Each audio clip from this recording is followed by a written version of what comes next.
Our first question of the afternoon, Alex, this is directed to yourself, and it's a question asking you, how is the recovery vault actually air-gapped? It's actually achieved in a few different ways, depending on the solution. It can range from a scripted or disabling, enabling of specific network connections into the systems that's controlled from the vault, or it can range to specialized network equipment, very technical name called data diodes, that physically disconnect and reconnect the connections based on a schedule or a secure control signal.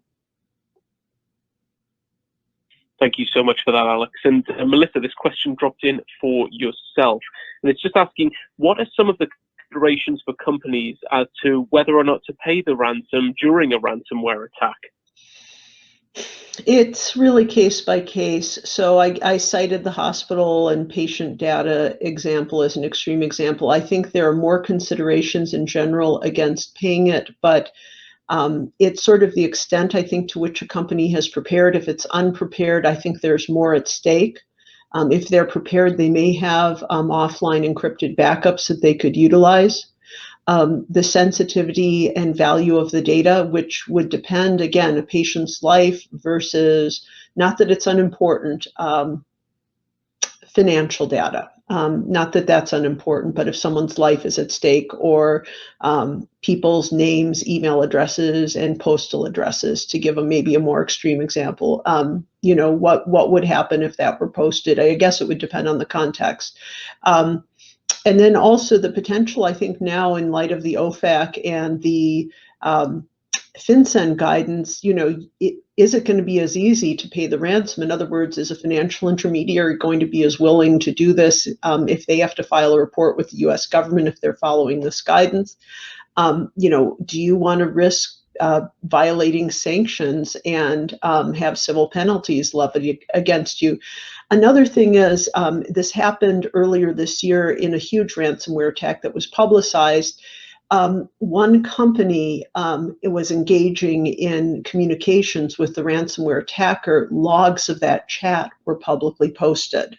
So it's sort of the whole company's decision-making and communication process is publicly posting. I would think through that issue because that actually happened.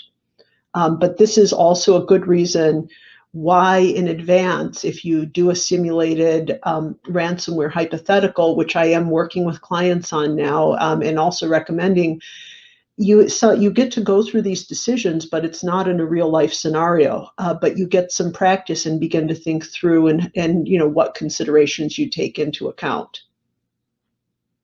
Thank you so much, Melissa. And we'll things up with this last question. Alex, it dropped in during your segment, and while you were talking about a recovery vault, would one need a new data center to make a recovery vault work, or is it possible to make a recovery vault work without, say, a new data center? Yep, not necessarily. The recovery vault just needs to be isolated, obviously to protect against targeted attacks, as well as protecting against natural disasters. Having the data in two locations is best practice and recommended by the regulatory bodies that I talked about earlier. However, if you already have an off-siting method, you just require a cyber resiliency platform, and this could reside within the existing data center.